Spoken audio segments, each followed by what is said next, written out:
항일음악가 정율성 역사공원 사업을 둘러싼 이념 논쟁이 연일 가열되고 있습니다. 보수 정권의 주도로 시작된 정율성 사업이건만 보수 정권의 전방위적 압박을 받고 있는 지금의 상황을 전직 광주시장들은 어떻게 보고 있을까요? 한 걸음 더 집중 취재, 주현정 기자가 이야기를 들어봤습니다. 노태우 대통령 재임 시절 시작해 보수 정권을 거치며 본격화됐던 정율성 사업.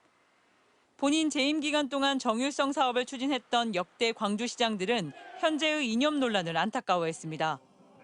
2007년 재임 당시 광주시 주도로 정율성 축제를 시작했던 박강태 시장은 인물 자체에 대한 평가와 공고하는 역사에 사업 추진 유무 등의 결정권은 광주에 맡겨야 한다고 했습니다.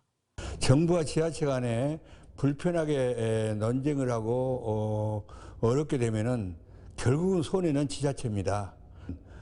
정부가 너무 깊이 관여한 것도 바람직하지 않습니다. 지자체에 맡겨서 지혜롭게 어느 선을 넘지 않도록 잘해 나가도록 그렇게 지도해 주면은 오히려 더 바람직하다. 지난 2011년 정율성을 매개로 한중 전통 문화교류 사업을 이끌었던 강훈태 시장은 이념을 이유로 일방적인 백지화를 요구하는 건 안 된다고 말했습니다. 오래전에 검토했고 추진하고 있는 사업을 중단하라, 안 된다 하는 것은 내가 볼 때 우선 사례도 안 맞고 또 법적인 권한도 벗어난 것이다. 자꾸 분란이 된다면 그것은 우리 광주 지역사회를 위해서나 크게 보면 국민적 통합을 위해서도 바람직하지 않다.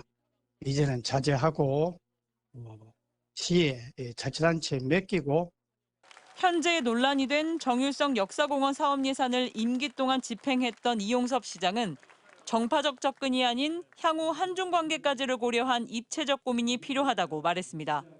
국가 이익 차원에서 종합적으로 입체적으로 봐야 되는데 너무 정부 차원에서 단기적으로 접근하는 게 안타깝고, 나는 이 문제를 보면서 이제 제왕적 대통령제는 정말 끝내야 되겠구나, 그런 생각을 해봤고요. 정율성 역사공원을 둘러싸고 광주를 향한 보수 진영의 공세가 나날이 거세지고 있는 상황. 침묵하고 있는 정치권을 향한 쓴소리도 나옵니다. 광주 전남 현역 국회의원들이 입을 봉하고 있는 것. 이게 말이 됩니까? 민주당이 뭐 하는 거예요? 민주당은 광주에 와서 전남에 와서 편원 달라가고 저는 민주당도 반성해야 된다.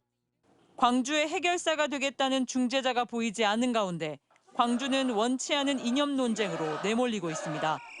MBC 뉴스 주현정입니다. 언제 어디서나 내 손 안의 뉴스. 광주 MBC 뉴스 유튜브 구독으로 함께하세요.